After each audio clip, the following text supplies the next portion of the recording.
What's up, everybody? Welcome back to another episode of Hops Geek News, a podcast that talks about comic books, movies, TV shows, and we typically feature a beer of the week.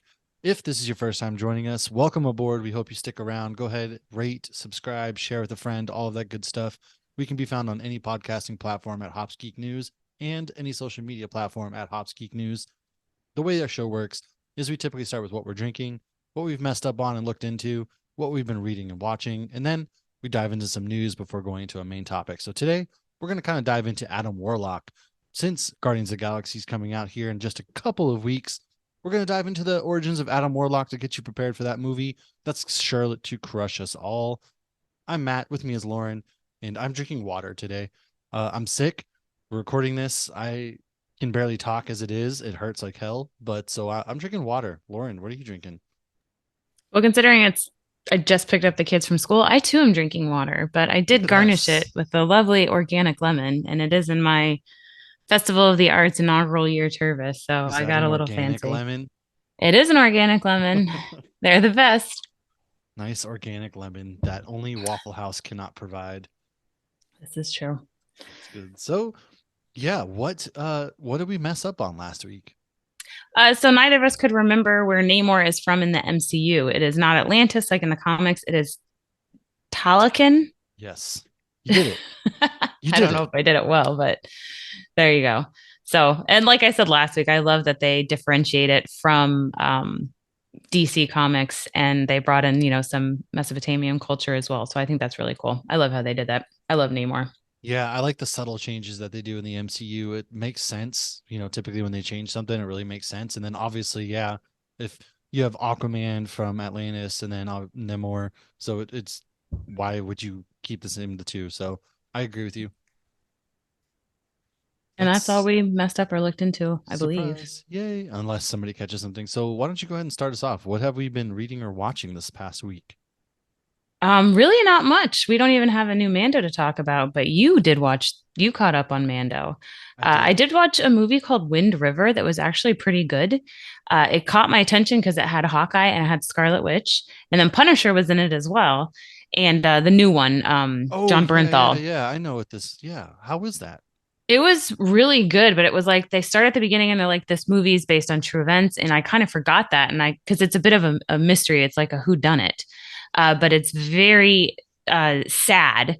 And they put at the end that there's so many like Native American women that have gone missing, and there's not even like a group for that specific heritage to like document the missing cases. So it was all about like, some town that was on a Native American reservation and how it's just kind of just ignored. And it was really sad, but it was really good. And the main characters are Hawkeye and Scarlet Witch, and I thought they both did a great job. And the guy that was in The Last of Us that were like, this guy's in everything, that was just being like funny, and he's just like, did you tell him the truth? You telling me the truth? He's in it, so he's Of like the course he cop in is. the area. Yeah, he's in all this stuff. But I really liked it. Again, it was called Wind River. We watched it on one of those freebie, you have to download the app and there's a Right. commercial in the middle of a sentence I kind love of when like things. we have some of the apps like Hulu will have ads or whatever because I'm not paying for ad free for everything. So No. anytime there's an actual ad, my kids freak out and they're like, "What are all these ads here?" And it's just like, dude, you don't even know the struggles that we went through growing up when you actually had to watch TV and you would get like 4 commercials per hour. You just don't even realize the struggles and how good you have it.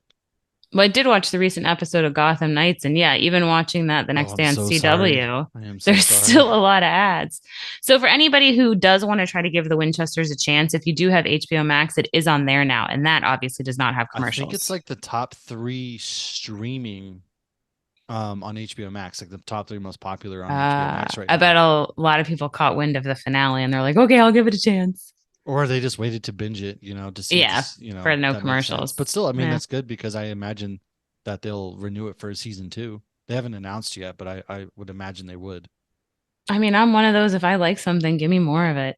The only thing I feel like I've ever been skeptical on them doing a sequel for would be Nightmare Before Christmas, because I just feel like it's Yeah, perfection. some things just don't need a sequel, and I would say Nightmare Before Christmas is one of them. Yeah, but most things, if I like it, give me more. Give me more. And Give me that's all I've more. I've watched is Wind River. Yeah. Well, I have caught up on Mando, and I like this season. But I feel like there's something missing this season. Something isn't quite that's missing something that the first two seasons had. I don't know what it Tatooine. is. Yes, obviously it's Tatooine. Why does everybody want to go back to Tatooine? Um, but no, it's a good season. Like it's great getting to see Bo kind of retake.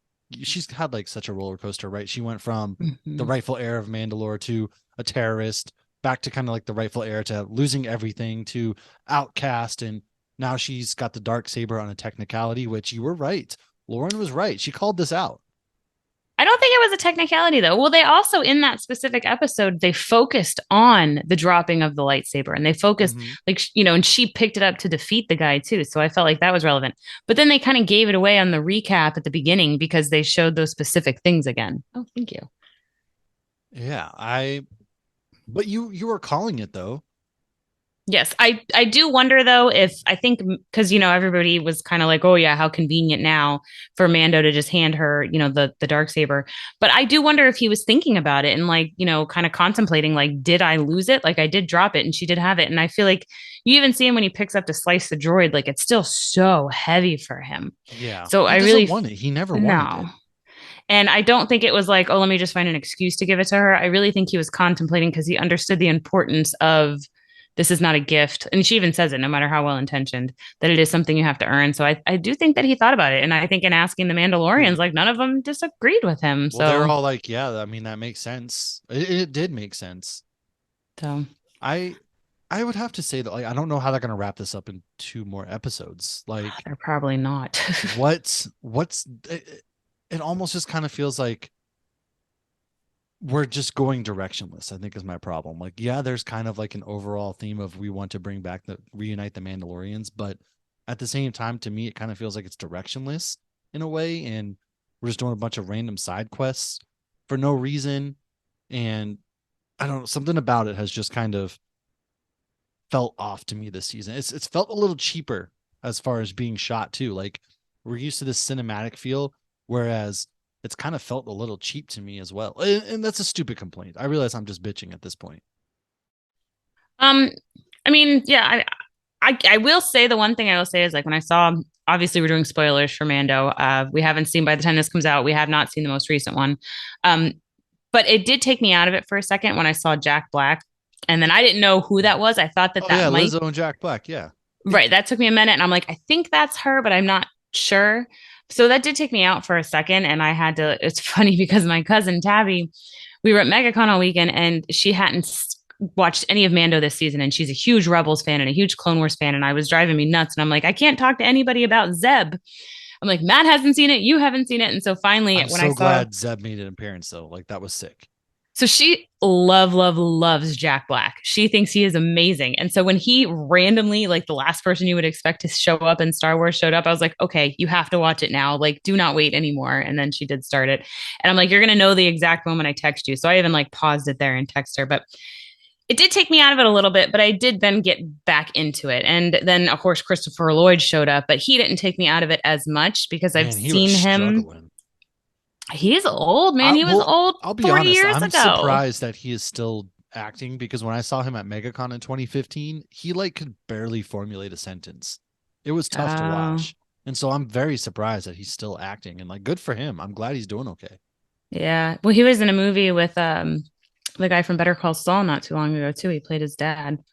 But I mean, I was 2 when Back to the Future came out. Yeah. And I'm about to be 40 to put that He's into old. Yeah. perspective. And Yeah. I don't know. He was I old will in that. say it did take me out of it too. Like I'm super glad that, good for Lizzo because like she was talking about how she cried when she found out she got the role, seeing her and Jack Black. Something about it, like I think that kind of felt kind of cheap in a way. Just like it wasn't, I don't know. Me just senselessly complaining. I'm glad that they were in it. It was fun. They did a great job.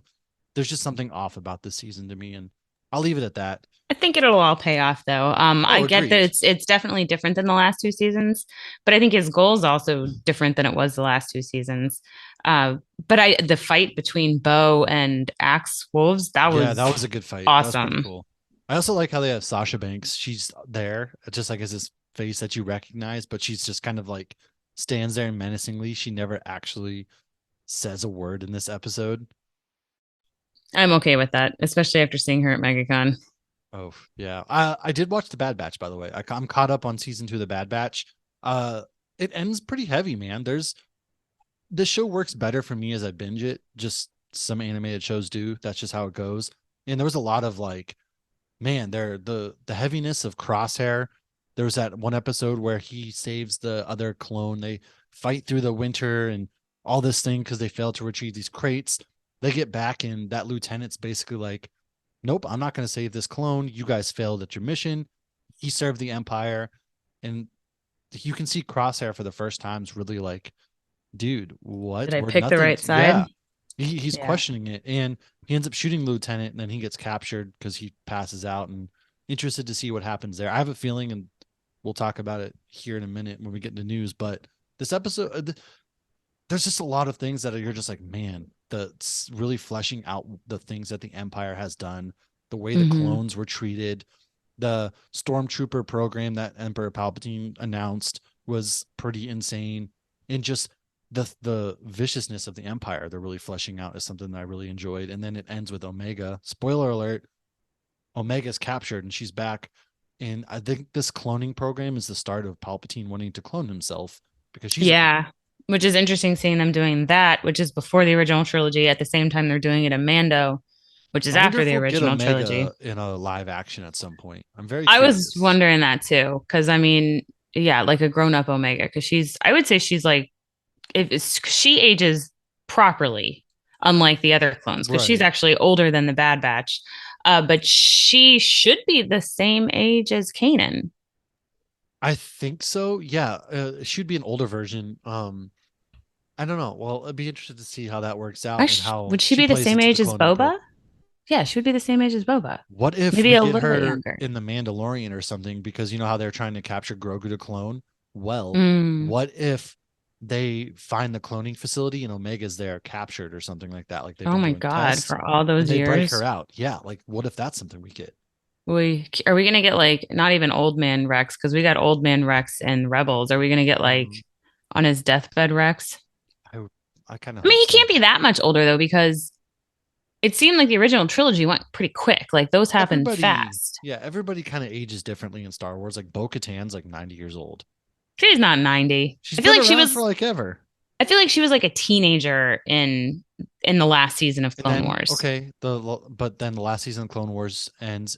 The time gap is 20 years between Revenge of the Sith and Okay. and The New Hope, and then I believe it's three. It's maybe even 5 years between A New Hope and Empire, and then it's like 2 years between Empire and Jedi, and then And we're then picking Battle up. of Endor. Yeah, and then we're picking right up basically with Mando at the Battle of Endor, and then it's 30 years between Jedi and The Force Awakens.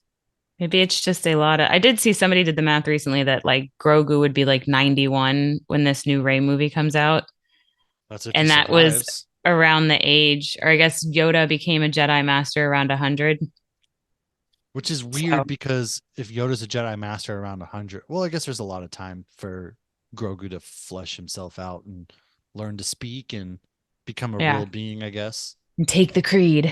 I All don't know. right. Star Wars Let's ages move on. weird. Let's roll into some news. Speaking of It Star is kind of Wars, funny. I feel like we should try to do but yeah, maybe they just I guess they can just use that excuse. yeah, it's a Well, you galaxy live on far, this far away. planet, the two suns will age you quicker, whereas on this Tatooine planet ages you like a leather book. or maybe just you spend some time in a bacta tank and it reverses your aging process by 5 years. True. No idea. No idea. Let's go into some Star Wars Celebration news as it has just wrapped up. First things first, we awoke Friday morning? Yeah, to an Ahsoka trailer. We got our first look at the Ahsoka TV show, which premieres in August, and it's glorious. I mean, Ahsoka is, using her lightsabers pretty much throughout. It's great to see her dual wielding again. I know we got a little bit of that in Mando, but there's like Sabine, Ren, we get to see her. And then, of course, Hera as well. Chopper makes an appearance. And then we have Ray Stevenson, who is one of the, I don't know if he's necessarily a Sith Lord or what his deal is. They kind of have orangish lightsabers, which Dave Filoni said that he did on purpose. And that's not the first time that orange lightsabers had made an appearance. Cal I didn't even pick Kestis. that up. I thought it was red. I mean, people just found anything and everything to complain about, right? But They're that's the like, guy oh, that it's played not blood red. and played Volstagg, right? Yeah, well, he also played the Punisher in Warzone. Oh yeah, and he was in Dexter. He's in a lot of stuff. Like he's a Yeah. wicked famous actor. He's great. But I And realized it so was Volstagg, one of the Warriors 3, and this like fancy dude from Dexter. I was like, how the hell is that the same person? Facial we hair, man. also got our first look at Thrawn, played by Lars Mikkelsen, who plays him in Rebels. And so Thrawn's back. My hope is that we don't just blow through Thrawn and he's gone by the time The Force Awakens happens. Maybe set it up to where he's like the big bad guy, because we also had an announcement that Sharmeen Obaid-Chinoy is going to be directing a film set 15 years after the events of Rise of Skywalker, where we see Rey is rebuilding the Jedi Order. And the Jedi are kind of in disarray. She's also going to be rebuilding it. So I kind of hope that we build Thrawn back up, because Thrawn should have been the bad guy in the sequel trilogy anyways, in my opinion. But regardless, we are getting that movie, and I really hope they throw the bag at John Boyega. I doubt he will return to a Star Wars movie after the way everything ended and just the experience he had doing these 3 movies. But it would be really cool. Maybe we get Ezra and Grogu and Rey, like the 3 of them, rebuild the Jedi Order. That would be something that's pretty sweet. Let's go now. Other news, we have 2 other movies that were announced. Dave Filoni is going to wrap up this part of the Mandoverse with a film. Whether that means Mandalorian's ending, I'm not really sure. He said he always kind of envisioned 7 seasons. We're on 3 right now. Not sure how that all works out, but he's going to wrap it. Everything else is going to culminate in a big movie, which I'm here for, obviously. I know, but when I heard that, I'm like, I don't want it to ever end. I want it to be 15 seasons like Oh, yeah, I Supernatural. don't want it to end ever either, but everything must come to an end at some point. As we found out with the Bad Batch, season 3 is going to be the final season of Bad Batch, which I think we're going to get the Clone Rebellion in this season, because the clones have been pushed to this point. They're being phased out. They're treated badly. They rebel against the Empire. And of course, we kind of know how that works out for them. Yeah. So we got some other news. Peacemaker season 2 will take place after Superman Legacy, but it's not going to be until like 2025, which is kind of Interesting. annoying. I'm wondering if more information will come out and change Oh, that. yeah, I'm sure. Um, Joker wrapped filming and will now come out October 4th, 2024. Tales of the Jedi season 2 is happening. So that was the little shorts on Disney Plus. Yeah, that looks awesome. Yeah, I liked I the haven't first watched season. it yet, but Oh, really? So actually, if anybody's interested in the chronological order of all the Star Wars stuff, because I personally find that the best to watch it in and the least confusing, I updated our document on hopsnews.beer, or you can just Google Hops Geek News and it'll come up. And under our articles, it says Star Wars in chronological order. And I added in the Tales of the Jedi because there's one with Dooku before oh when wait, no, he's a yeah, I was Jedi. thinking the other one. Yeah, I've watched some of this. I haven't watched all of it yet. 3 of them are Ahsoka. But they take place at different times. So I put those in the chronological order the best I could. But like one of them starts at Padme's funeral, and it's Rex and Ahsoka. Oh my God, that's I'm Yeah, not and then ready, they show her emotionally in the ready for that. thing. Yeah. So it'll be fun to see what they do for season 2. I wonder if they'll go further because they really just stayed in that prequel trilogy Right. era and before. Well, there's a Um, lot to talk about as far as like one of the movies that we're also getting by James Mangold is Dawn of the Jedi, which is about the very first Jedi. So I'm curious to see if now that we're kind of tapping into this old Republic era, if they kind of go backwards, maybe they show Yoda when he's in Jedi training, things like that. will we get a movie of Darth? What is it? What's his name? Plagueis? Plagueis the Wise. There you First and go. foremost, if we're going back in time and doing the Old Republic, if I ever see Darth Revan pop up on screen, just know my head will literally explode. I can't, oh my Literally. God. You have to do some research on Darth Revan, which Star Wars month is coming up, folks, and I've got some ideas, so maybe we'll do an episode there. But yeah, I'm really interested because it's kind of like a biblical tale about the very Hmm. first Jedi. And I kind of want to see this. Like we're getting a lot of things that are spanning a lot, and I'm glad that we're moving away from Skywalkers in general right now, to be honest with you, getting more of that lore because there's so much Star Wars lore. It's literally endless, the things that you can do. Yeah, definitely. And it's so vast, you don't even have to keep it to specific Yep. planets. So with the Ahsoka Tano trailer coming out, Disney Plus has released. If you go to like Star Wars on Disney Plus, you can see different playlists basically that they've created. So I'm actually currently watching the Siege of Mandalore playlist, and it just gives you all the episodes from like Clone Wars, Rebels, God. Mandalorian, all of it, and it's just kind of just refreshing your recollection if you've already watched them or Oh if you yeah. don't want to go and watch all these cartoons. So they have a longer playlist. It's Ahsoka Tano Essential Episodes. My only complaint though is you click on one and then it just starts playing the episode that comes right after that. It doesn't play the one that comes after that on the playlist. So then you got to go back into the Oh, damn really? playlist. Yeah. So that's annoying, Disney Plus. You need to fix Why that. would they set it up like that? That I makes no don't know. sense. I don't know, but it's driving me a Weird. little nuts because then I have to go back each time. And my last piece of news is Star Tours, which is the ride that they have at Disneyland Paris, they have at Disneyland, and they have at Hollywood Studios I here in like that Orlando. ride. I do too, and it's very underrated. So they're adding new destinations. So I personally cannot count how many times I've been on that ride just in the last year, and it's always different because Yeah, they I've always ridden in a different location when I've gone on there. yeah, and like they'll pick and choose. Like you could go to one planet you've been to before, and then all of a sudden you're in another planet. So they usually keep it though, like you're not gonna, see Jar Jar and then see Ray. So they don't combine it like that. But it's like C-3PO's piloting, and yeah, I've seen Boba Fett in there. And when he was a bad guy, though, obviously I don't consider him a bad guy anymore. So that they're adding new destinations, but we don't know what. I'm guessing they'll add some Mandalorian or something. I mean, I wouldn't Oh be yeah. surprised. I'm sure you go to like Mandalore maybe or something like that. Oh, maybe that'd be cool. Do believe that I have seen a Razor Crest because I feel like one time I'm Ooh, like, oh, I'm pretty sure that was a Razor Crest. probably. But it's fun, I and honestly, there's barely ever a line for that Yeah, ride in that's the other. Florida, It's at very least. underrated. Yeah, Super underrated. I like that one a ton. That's one like I yeah. will repeatedly go on. Though we did do it in Disneyland, and it is exactly the same. It So, is. Yeah, it is. I did them both as well.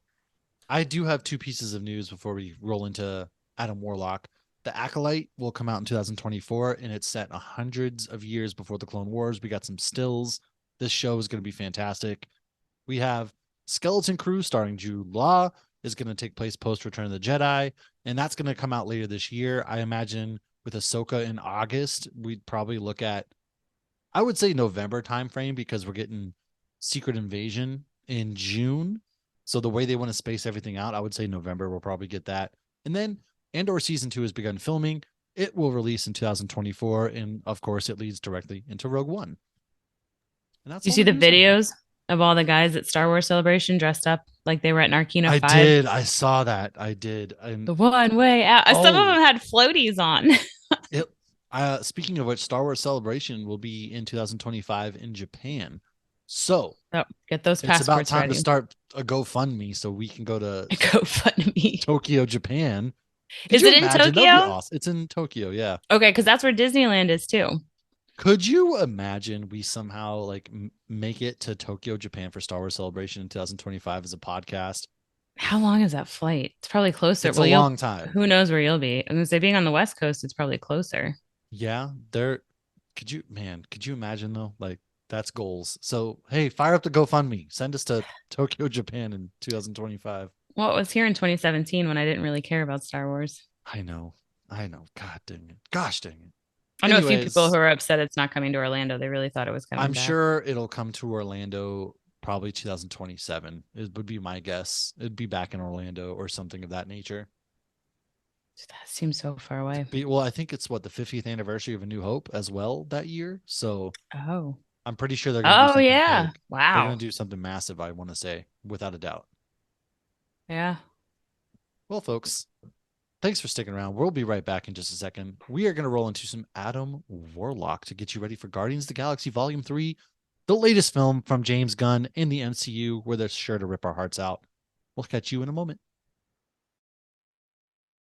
Welcome back. Like I said, we're talking Adam Warlock. And if you've been living under a rock, Adam Warlock is going to be played by Will Poulter, who had a glow up in a half. This dude, when he was on like We're the Millers and everything like that, was Oh like my this God. I nerdy, seriously goofy kid. question this casting. Yeah. And now he's on that Marvel MCU diet where he's just ripped and he's a handsome young devil. That young This was more whippersnapper though than is. the more Marvel diet though. Like he definitely He's had got a that glow up, Marvel and personal then trainer. I think he was still in puberty during Meet the Millers or something. Because like Chris Evans and Chris Hemsworth, like they were attractive dudes before. Oh yeah. Like This this kid was kid took no, it and next he level. had a glow up, man. Good for Yes, him. Can I get some of that, yes. please? Is it too late for a glow up? No, Ryan Reynolds had to glow up in his 40s, so I guess it's never too late. A lot of guys do. Y'all get nicer with age, and we get Oh, thank older with God. There's age. hope for me yet. Anyways, Adam Warlock was created by Aisha. I'm sorry. Redo.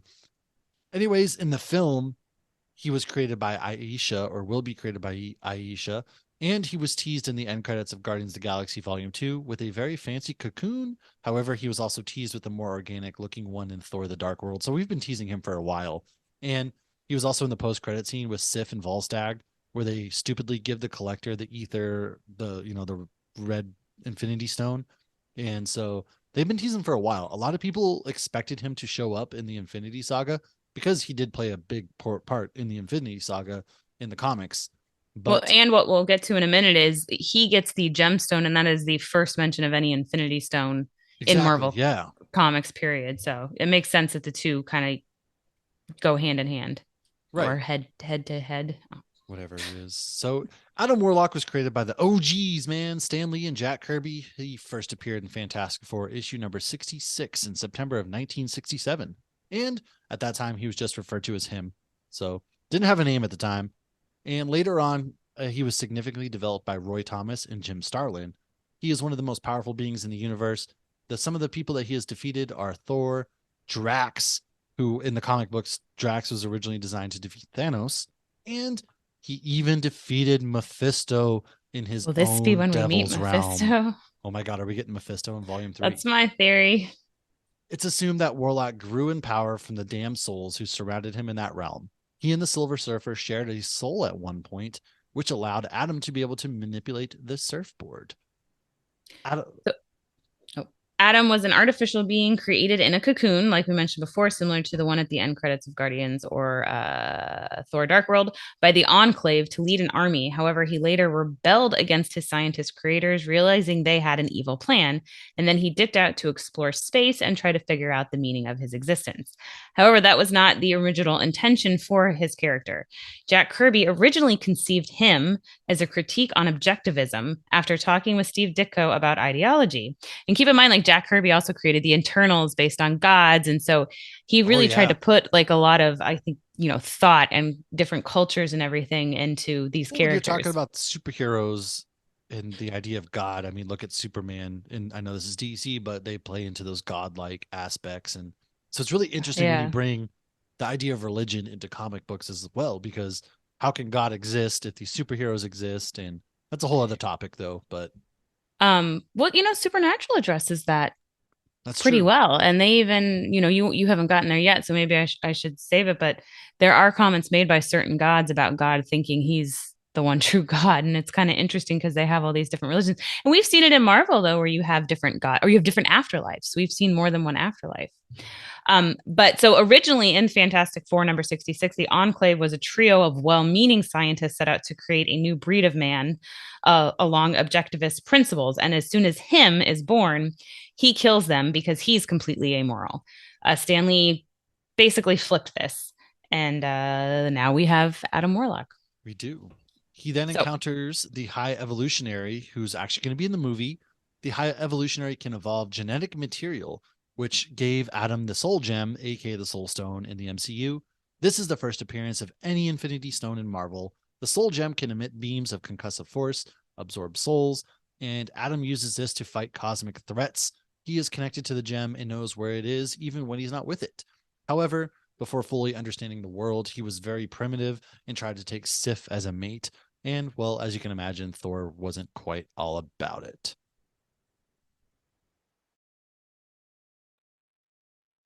unmute.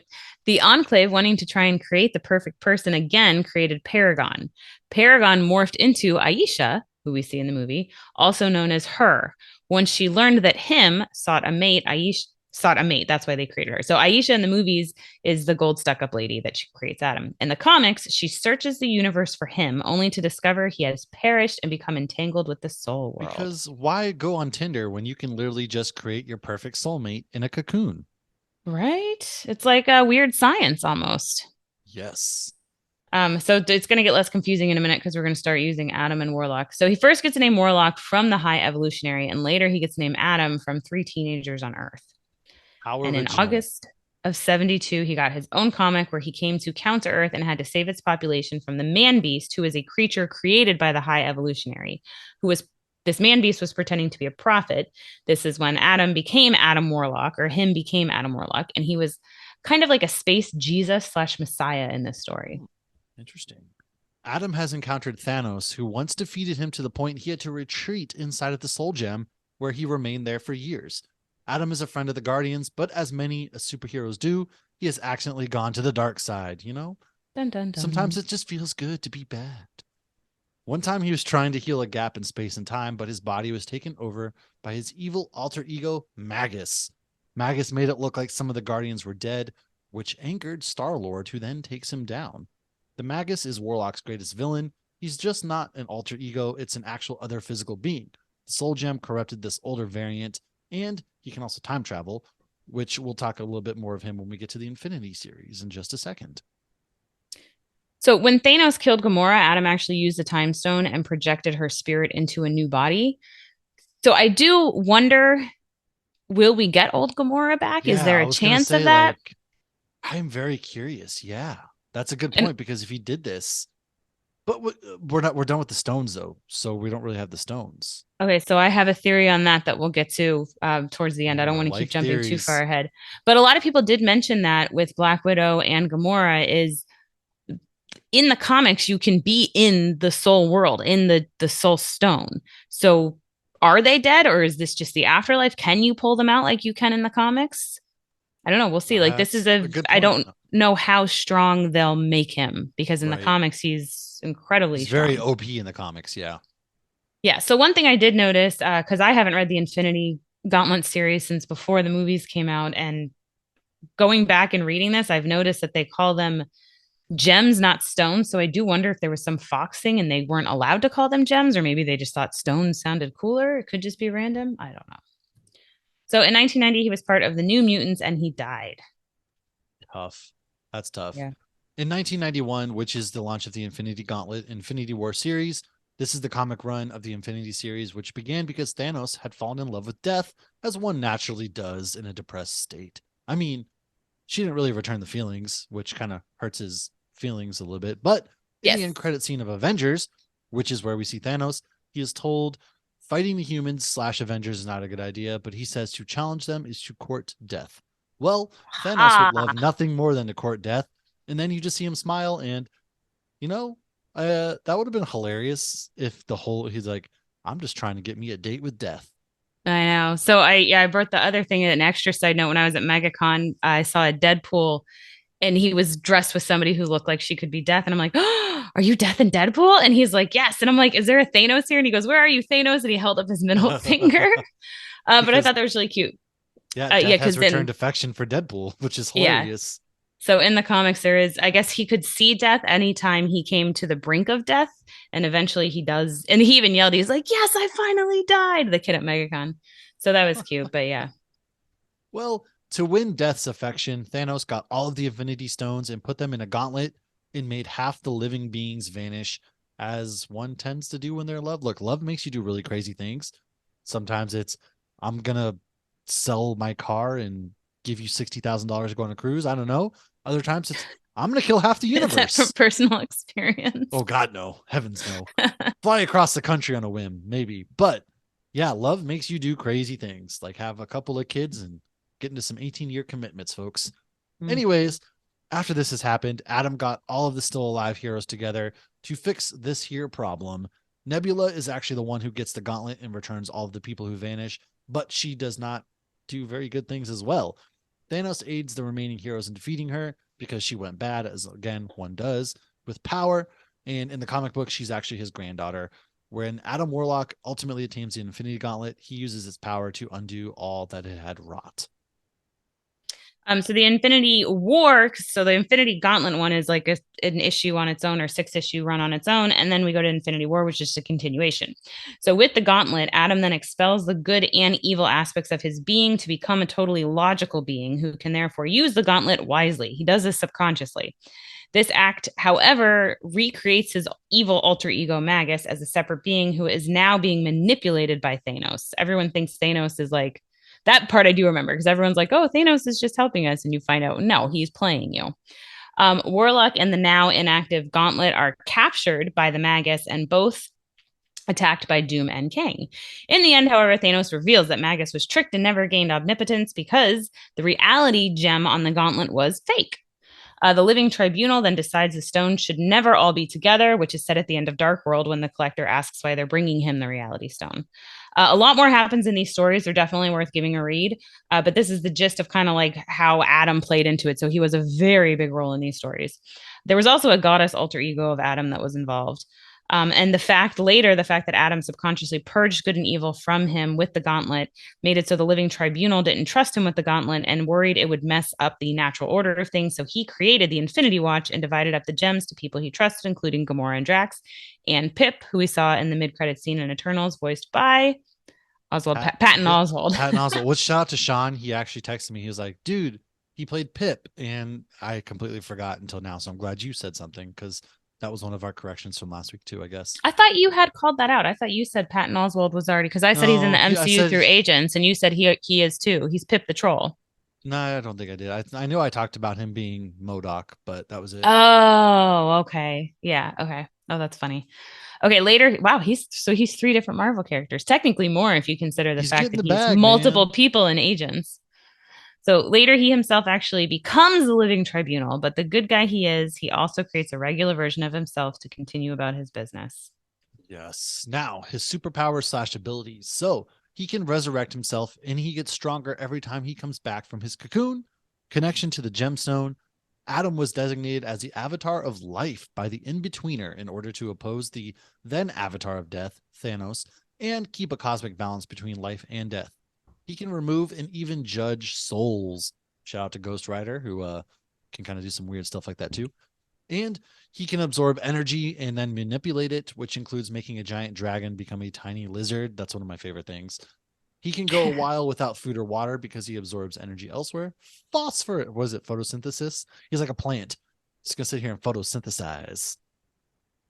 He has super strength, superhuman durability and stamina, superhuman agility and reflexes. This includes dodging bullets and even making them dissolve before hitting him.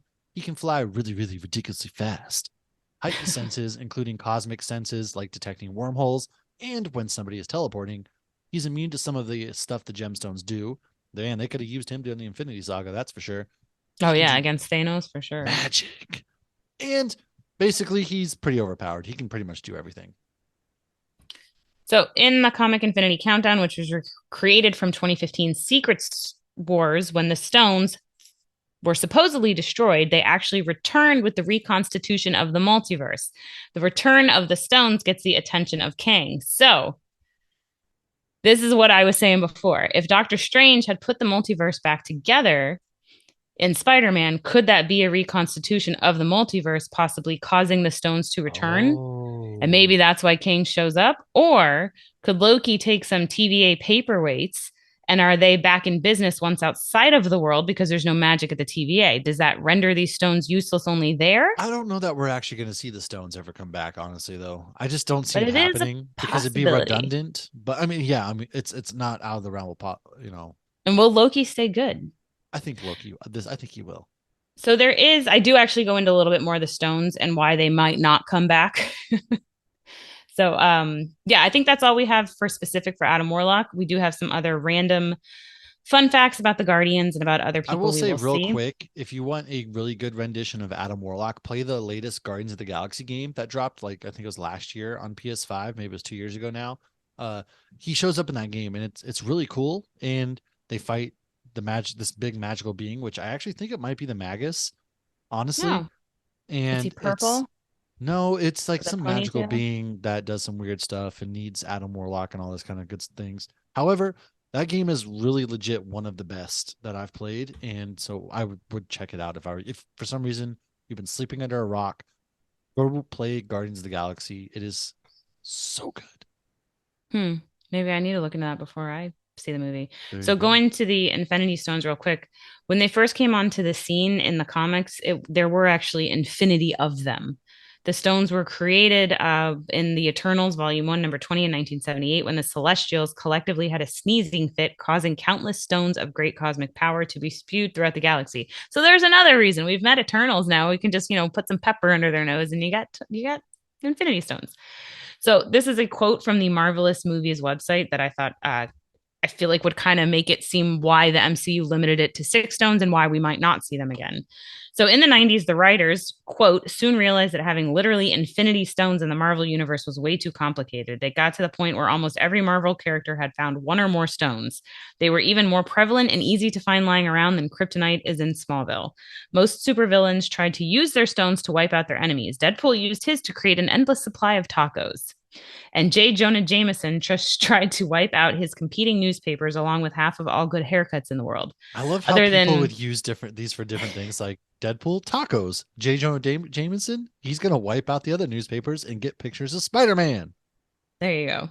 Other than Clone Sagas and Rob Liefeld, the presence of so many magic stones is the biggest reason why the 90s were such a weird time for comics. It was the 90s, man. Anyways, Drax's name was originally Arthur Douglas. This is before Thanos killed his family. The first Guardians came from the future. The Guardians almost landed on the name Rocket Raccoon and his human hanger-ons, or Groot in the Branches. They then met a Vance Astro who had been on a team called GOTG, which they stole the name. Groot in the Branches honestly sounds GOTG cool. Is Guardians of the Galaxy. Obviously, yeah, sorry. That's right. But personally, I would have done Groot in the Branches. Like, that sounds like a really cool 80s band or like a 70s band, like The Who or something like that. Way cooler. I need to put that on a shirt. Groot in the Branches. A little Groot dancing. Yeah, like what if it's like Groot and then he just has like his branches are out and you have the Guardians just kind of hanging on it? Yeah, with little different musical instruments notes and things. I think that's cool. Listening to Awesome Mix Volume something. Yeah.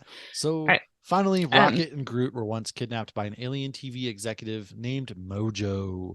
Mojo forced them to be on a reality TV show, which was a hit, and many Rocket and Groot action figures were then sold. So the High Evolutionary, before we leave, is Herbert Wyndham. He is a bit of a mad scientist and a master of genetics. I don't know why it's the most like funny name. Like, he's this big bad guy and his name is Herbert.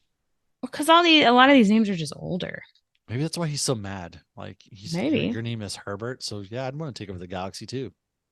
Oh, now I feel like you're making fun of Flynn Rider. Isn't that his Eugene Fitzherbert? Or maybe that's his last name. I don't know. Something like that. So he wants to combine human and animal DNA to create the perfect specimen. He's super duper smart and is considered to be a villain, but not all the time, because none of them are all the time. Mr. Sinister was actually a bit of an inspiration for him. He did go to Oxford, but was later kind of shunned from the community because of all his animal experimentation. He at one point encountered a demon named Chthon. He beat the demon, but his power escaped and found human hosts named Wanda and Pietro Maximoff. He then escaped Earth and created his own Counter Earth, which we mentioned before with Adam Warlock, and this is where Man-V shows up and ruins things. And today, though, in the comics, he's a bit more chill and can actually be helpful, but his experiments still get out of control sometimes, like because he'll do like experiments on dinosaurs and stuff. Yeah. And that's what we got. That's what we have, folks. There you have it. We have gotten you prepared for Guardians of the Galaxy, which drops May 5th. I'm pretty excited personally. And if you want more Guardians of the Galaxy in a couple of weeks, actually next week, I'm sorry, we are going to have Jackson Lansing and Colin Kelly on, where they actually just launched the newest run of Guardians of the Galaxy. Issue 1 came out April 12th, so you can get it at your local comic book shop, which I highly recommend now. We'll have them on here soon. Can't wait to chat with them. As always, go ahead, if you want to support the show, patreon.com/HopsGeekNews, where you get access to episodes early, access to our Discord, a little comic book bundle, and we're going to start doing special exclusive Patreon episodes where you'll get to hear us maybe talk about the MCU and on our rewatch, and then maybe I floated a couple other ideas out there. Let us know if there's anything that you would specifically want to see. In the meantime, Lauren, if you don't have anything, let's wrap this episode up. I think I'm good. All right, folks. We'll catch you next week. Thanks for tuning in. Cheers.